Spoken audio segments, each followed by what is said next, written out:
Bueno, antes de nada, muchas gracias a la comunidad de EduLand por invitarme a hablar de Flipped Classroom. Para muchos de vosotros puede ser un concepto innovador, un término que no habéis manejado nunca, y algunos otros seguramente estaréis familiarizados o quizá ya estéis haciendo algo de Flipped Classroom o Flipped Learning en vuestras aulas. En esta presentación voy a abordar realmente 5 temas, ¿no? En primer lugar, ¿qué es el Flipped Classroom? ¿Cómo funciona o cuáles son los cambios que se producen en la metodología, en los modelos de enseñanza en el profesor? ¿Con qué herramientas contamos los profesores para poder trabajar este modelo pedagógico? Y luego una parte fundamental es las conexiones que se pueden producir entre este modelo y metodologías inductivas y metodologías innovadoras. Acabaré hablando un poco de si realmente esto es eficaz. Los profesores estamos acostumbrados a recibir diaria, semanalmente, mensualmente nuevas metodologías, nuevas técnicas, nuevas herramientas, y creo que es fundamental saber contextualizar todo esto de una manera apropiada, ¿no? Bueno, comenzaremos a decir que el modelo de Flipped Classroom o Flipped Learning se podría traducir en castellano como aula volteada o aula al revés, ¿no? Es un modelo pedagógico, esto es importante señalarlo, no es una metodología, no es una tecnología educativa, es un modelo pedagógico que transfiere el trabajo de determinados procesos de aprendizaje que habitualmente se producen en el aula, los sacamos fuera del aula y utilizamos el tiempo de clase para realmente explotar al máximo el proceso de aprendizaje en el alumno. Dicho de otra manera, el Flipped Classroom es aplicar el sentido común a lo que es la educación en el siglo XXI. Es dejar de hacer cosas que las máquinas pueden hacer con nosotros para que el papel del profesor sea totalmente más relevante y la actividad del alumno sea mucho más rica. Bueno, que no nos pase como a este profesor que vemos en pantalla ahora mismo, que dice: espero que todos vosotros seáis independientes, innovadores, pensadores críticos, pero haréis exactamente lo que yo os diga. Bueno, pues esto es lo que nos está ocurriendo muchas veces en las aulas, que la parte teórica, metodológica, la asumimos, creemos en todos estos principios, pero luego seguimos con la misma rutina, seguimos con las mismas actividades en clase y realmente no damos el paso para cambiar.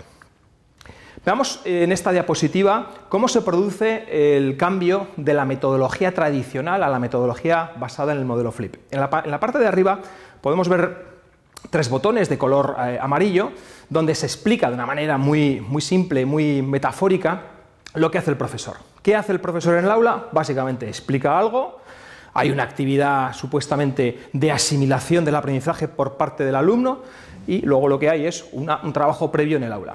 Esto se reafirma fuera del aula con unos deberes, unas tareas que muchos contemplamos como algo realmente fuera de sentido.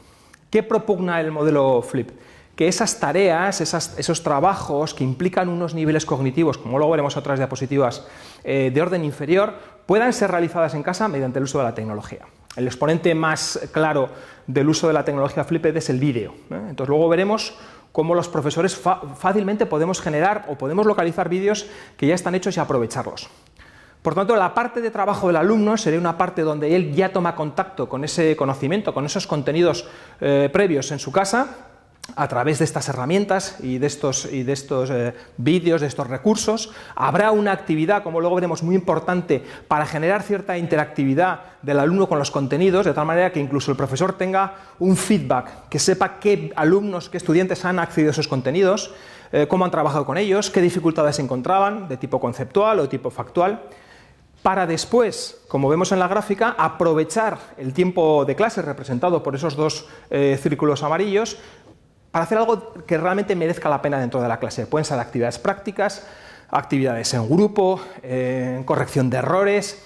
Es decir, apliquemos, como decía antes, el sentido común, hagamos que los alumnos puedan trabajar de una manera con vídeos cortos, con herramientas y con recursos fácilmente asumibles, todas esas tareas de orden inferior, si se quiere llamar, o de cognición de tipo inferior, para trabajar elementos, desde luego, mucho más enriquecedores dentro del aula. Este modelo creo que habría que contextualizarlo claramente para que el profesor tenga perfectamente clara la visión de cómo puede ser este modelo integrado con otras metodologías. Para eso yo creo que es interesante que nos fijemos en esta diapositiva, en la que a través de una serie de círculos concéntricos podemos ver varias cosas. En primer lugar, que el centro del aprendizaje es el alumno. Es un enfoque basado en el aprendizaje del alumno, no es un enfoque basado en los contenidos ni en las propias herramientas. Tenemos claro en esa capa que el alumno está rodeado y va a haber otros web seminars que van a abordar este tema, como el de la tecnología móvil, está rodeado de una serie de tecnologías que le van a ayudar. Tecnologías móviles, tecnologías 2.0, redes sociales, sistemas de gestión de la información. Eso está a su alcance y es algo que realmente está haciendo que los aprendizajes informales y formales cada vez estén más cerca. En una tercera capa podemos encontrar lo que podríamos llamar las técnicas didácticas o las actividades didácticas, que es lo que hace propiamente el profesor en el aula. A eso le solemos llamar el teaching style. Todos los profesores, todos los docentes, por el mero hecho de encontrarnos delante de los alumnos, tenemos un teaching style definido, aunque simplemente sea exponer. Y esas son las técnicas didácticas que de alguna manera tienen que ser coherentes con esos recursos que los alumnos tienen. En una cuarta capa hablaríamos de las metodologías didácticas. Las metodologías didácticas serán abordadas también por otros expertos en estos web seminars y podemos hablar de cientos, ¿no?, de metodologías que ponen el énfasis en el alumno, en el aprendizaje del alumno y en la personalización del alumno, ¿no? Pues como el Chance-Based Learning, el aprendizaje colaborativo, el Just-in-Time Teaching, el Problem-Based Learning. Es decir, muchas metodologías que tienen que ser coherentes con ese poner al alumno en el centro del aprendizaje y con unas técnicas didácticas basadas en unas herramientas que lo hagan posible. Y en el último círculo concéntrico, hablaríamos del Flipped Classroom. Entonces, claramente el Flipped Classroom no es una metodología. Desde este modelo podemos hablar de muchas metodologías que son coherentes con este sistema, ¿no? La metodología nos haría patentes a los profesores lo que llamamos el Teaching Philosophy. Y a los profesores que realmente tienen una visión de conjunto de qué metodologías son apropiadas para trabajar con los alumnos en este siglo y con estos condicionantes, hablaríamos de un Learning Progression Model. Yo creo que es importante tener esta visión clara de cuáles son todas estas capas que envuelven, pero sobre todo con la idea de simplificar.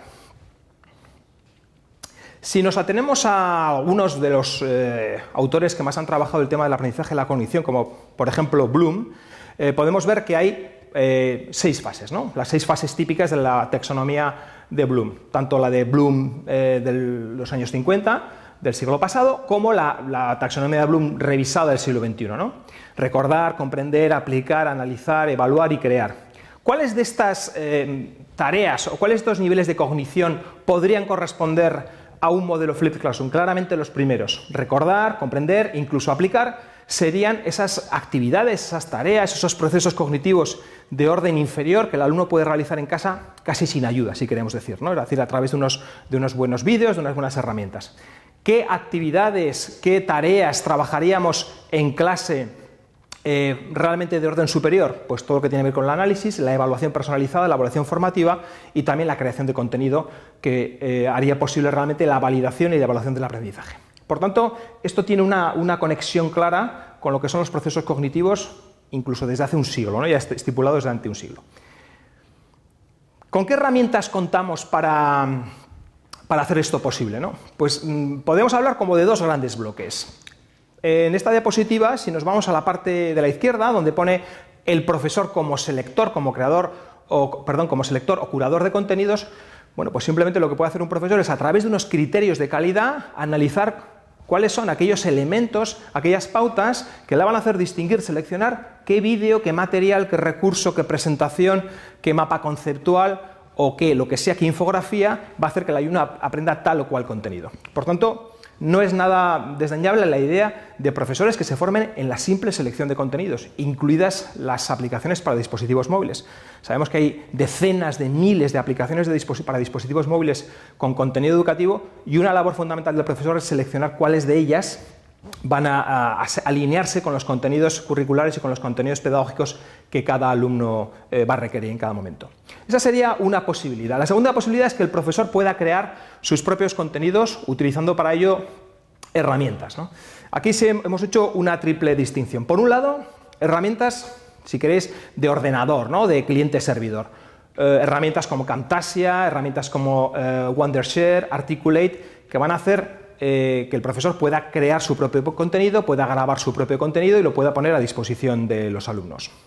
En segundo lugar, un segundo bloque que quizá cada vez tiene más énfasis o donde los profesores cada vez trabajan más son las herramientas 2.0.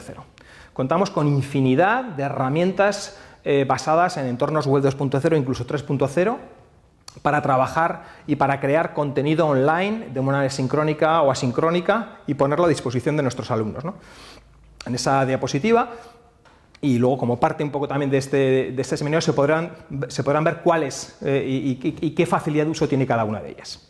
Y un tercer bloque que podríamos seleccionar, que cada vez tiene más puja entre los profesores, es el utilizar cualquier tableta para crear contenido en vídeo en distintos formatos. Entonces, una competencia clave en los profesores de este siglo es, en primer lugar, diferenciar qué contenidos ya están a su disposición y, por tanto, podemos utilizar. ¿Para qué reinventar la rueda si la rueda ya está inventada? Y poner, por tanto, a disposición de nuestros alumnos en las aulas, o pensar en que quizá la creación de contenido es el paradigma de lo que tiene que hacer el profesor en este siglo, ¿no? Y para eso, pues podría diferenciar entre contenidos 2.0, contenidos de ordenador o a través de dispositivos móviles. En esta gráfica que viene ahora, en este infográfico, podemos distinguir cómo se pueden, o podemos clarificar cómo se pueden integrar este modelo, vuelvo a insistir en la parte de modelo pedagógico, con dos metodologías inductivas que ahora mismo están en boga, ¿no? Que son el peer instruction y el just-in-time teaching, que también será objeto de análisis en uno de los web seminars, ¿no?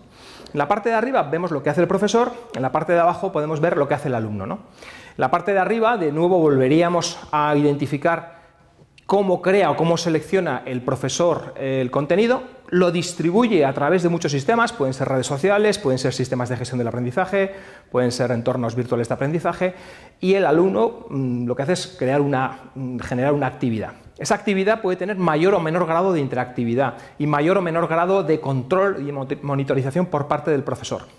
Y hay herramientas, cada semana nos asombramos con recursos nuevos que permiten, por ejemplo, que el profesor pueda integrar preguntas dentro de un vídeo que el alumno va a ver. Normalmente se recomienda que los vídeos no sean mayores de 10 minutos. El profesor puede verificar qué alumnos han visto ese vídeo, cuáles han sido las respuestas correctas, cuáles han sido las correctas, qué tipo de errores se producen, si realmente las preguntas han sido formuladas con precisión, y por tanto ir a clase con un planteamiento nuevo. Ese planteamiento que va a ser, esto no es café para todos, sino que vamos a ver qué necesita cada uno en función un poco del rendimiento que ha tenido en ese vídeo.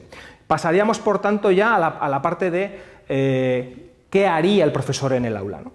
Esta parte ha sido la que el profesor puede hacer 12 horas antes, un día antes, una semana antes, etcétera, dependiendo evidentemente de la edad de los alumnos, de la naturaleza del contenido, de la madurez cognitiva que tengan los alumnos para trabajar con estas metodologías, etcétera, etcétera, etcétera. Bien, en clase podríamos trabajar a través, por ejemplo, de un sistema con clickers o con herramientas tipo Socrative, donde el profesor plantea un test, los alumnos contestan a las preguntas que se les han planteado y el profesor no da las respuestas.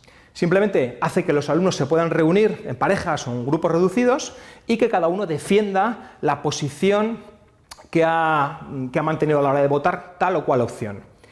De nuevo, el profesor puede, previamente habiendo pasado por los grupos y habiendo visto cuáles son los errores comunes, cuáles son los fallos comunes, cuál es quizá el fallo que ha tenido él a la hora de elaborar el vídeo, de seleccionarlo, vuelve a pasarle el cuestionario y podemos comprobar si realmente los alumnos que sabían que lo sabían y han convencido a los alumnos que tenían más dificultades y por tanto el incremento en el nivel de aprendizaje ha sido manifiesto.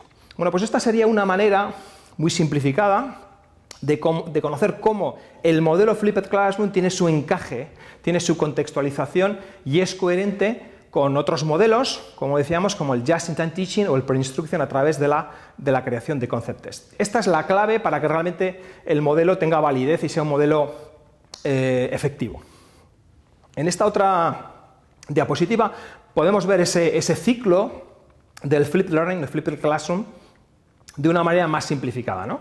Es decir, implicar, elaborar, explicar y extender, sea el orden en el que queramos ponerlo.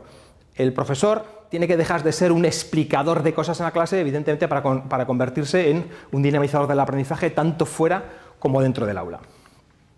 Esto nos lleva, evidentemente, a pensar cómo puede ser una clase, ¿no? Una clase basada en el modelo Flip. Bueno, pues en esta diapositiva también lo podemos ver. Podemos analizar una clase de 50 minutos, donde en secuencias cortas, como hemos visto antes, el profesor va a realizar muchas actividades distintas y esas actividades le van a proporcionar información sobre qué hacen los alumnos, qué errores cometen, cuáles son sus puntos fuertes, preguntas de cualquier tipo, factuales, conceptuales, procedimentales, incluso metacognitivas, incrementando los niveles de dificultad para conocer hasta dónde pueden llegar, ¿no? Tras esa primera votación, esa primera participación que implica a los alumnos no solo en cuestiones ya de conocimiento, sino incluso de opinión, el profesor puede elaborar actividades, bien sea una explicación para resolver esos problemas, bien sean actividades en grupo para trabajarlas, bien sean los propios alumnos que crean contenido para explicarlo a esos alumnos y de nuevo volver otra vez a generar actividades donde el alumno interaccione, ¿no?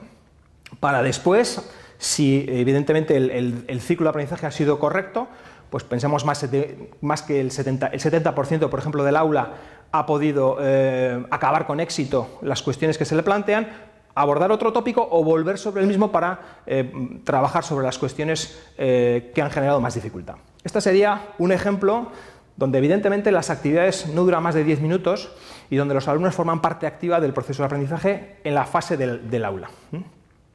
Por último, para acabar, podríamos plantearnos si el Flipped Classroom es eficaz. Entonces, bueno, tampoco existe ahora una base de conocimiento amplia, ¿no?, para saber si es un modelo pedagógico que mejore la calidad del aprendizaje o si disminuye el fracaso escolar, ¿no?